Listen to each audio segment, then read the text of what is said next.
Hello, BookTube. I've got a little mail for you today, despite the fact that it's a holiday. I didn't remember that it was a holiday until the first walk outside with the baby Bean, where everything was empty. There was no traffic at all, no cars, no noise, no nothing. That's when I realized that something was wrong, and then I came in and remembered right away that it was a holiday. So I wasn't expecting any mail, but 2 packages did come on a beautiful, beautiful day. Again, I feel a little guilty saying that, knowing that most of the country is being charbroiled. But New England is being blessedly spared, at least for now. It's just a blue sky, cool morning. It was actually almost chilly last night. And the middle of the day has brought wonderful warmth, just seeping everywhere. Just gorgeous day. No need, the kind of day that is clearly summer, but that has no need for any kind of artificial relief. No window fans, no ceiling fans, no AC unit, no nothing. Just pleasantly warm. I only have 2 packages, but the good news is they're both boxes, which is always fun for me. It usually means finished copies. So let's do the first one. This mail call doesn't have to be long. I think I have a feeling what this first one is. I'm going to guess that it's that book on France that we saw. Let's see if I'm right. Oh, I'm so seldom right about these things that maybe not. Okay, well, this is a cluster bomb. It fell into 1,000 pieces. That's good. No enemy will get away. Oh, no, it's not. It's not the book on France. It is still something that we've already seen. It's this thing. It's Matthew Green's book, Shadowlands, about abandoned villages in England, which I have read and really enjoyed. Drowned, buried by sand, decimated by plague, plunged off a cliff. This is the extraordinary tale of Britain's eerie and remarkable ghost towns and villages, shadowlands that once hummed with life. Peering through the cracks of history, we find Dunwich, a medieval city plunged off a cliff by sea storms, the abandoned village of Warren Percy, wiped out by the Black Death, the lost city of Trellick, unearthed by moles in 2002, and Norfolk Village, a Norfolk village zombified by the military and turned into a Nazi, Soviet, and Afghan village for training. So this comes out, this is a June release. You're going to tell me? You're not going to tell me? Feeling coy, are you? Yeah, June 17th, so this is out already. And it's on my docket to review. I've read it, and I really enjoyed it. I don't know, off the top of my head, just strictly speaking, I'm not sure how reviewable it is. I mean, you know what you're getting just by the title. And the work involved, it's the kind of task, whether you're doing this or let's say you're writing a book about the hydraulic dams in America, just touring people through the hydraulic dams in America. Well, each one of those hydraulic dams is going to have maybe 1, maybe 2 really good stories associated with it.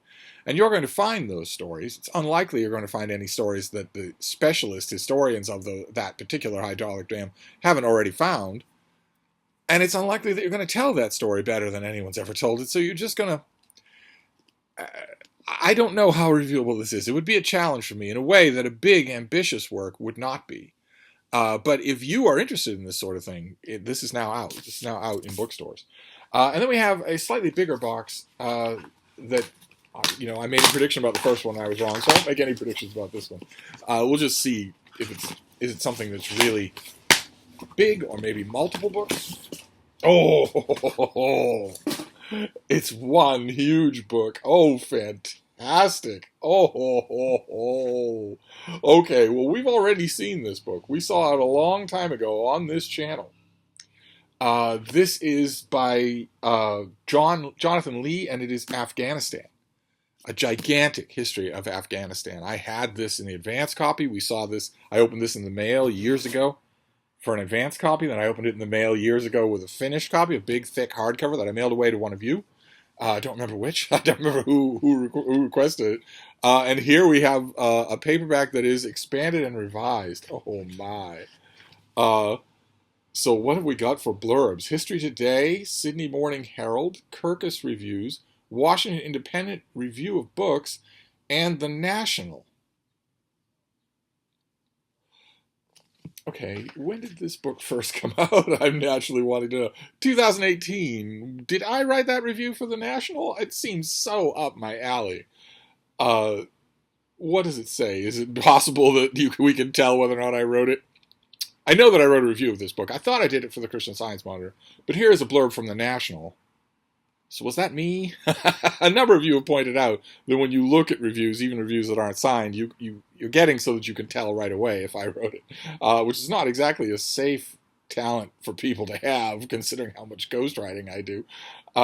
What is the National blurb? This book has every indication of being the 21st century standard English language history of Afghanistan. A parade of richly realized personalities, sultans, colonial opportunists, visionaries, and the embattled present government figures are all presented here with a startlingly fresh humanity. I'm going to have to see if I wrote that review. I honestly don't remember.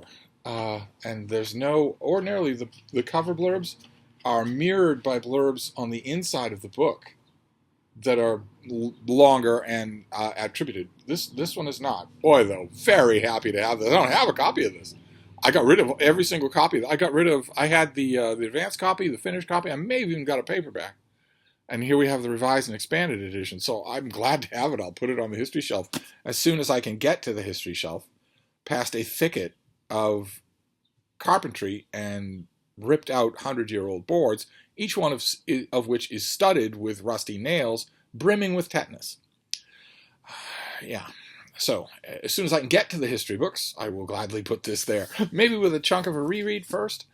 So those are our books. A big history of Afghanistan, a really interesting book, and Shadowlands, about Britain's lost villages. So 2 pieces of nonfiction. One I was expecting. I always expect to get finished copies of the stuff that I have advanced copies for, but the Afghanistan book, this is a treat. I wasn't expecting to get this. That's fantastic. And probably deserves a bit of a reread. And also a little bit of research. I want to look it up. I want to see, am I the person who reviewed it?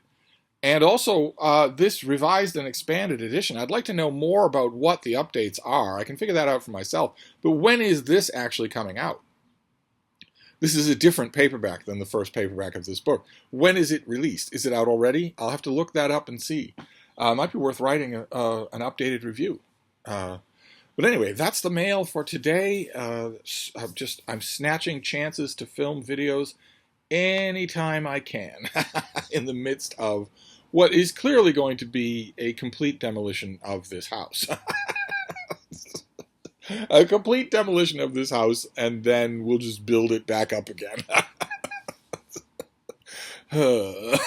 Anyway, I'm going to do my best to represent Steve Donoghue Studios adequately today with videos. If I can, I can. If I can't, this will be it.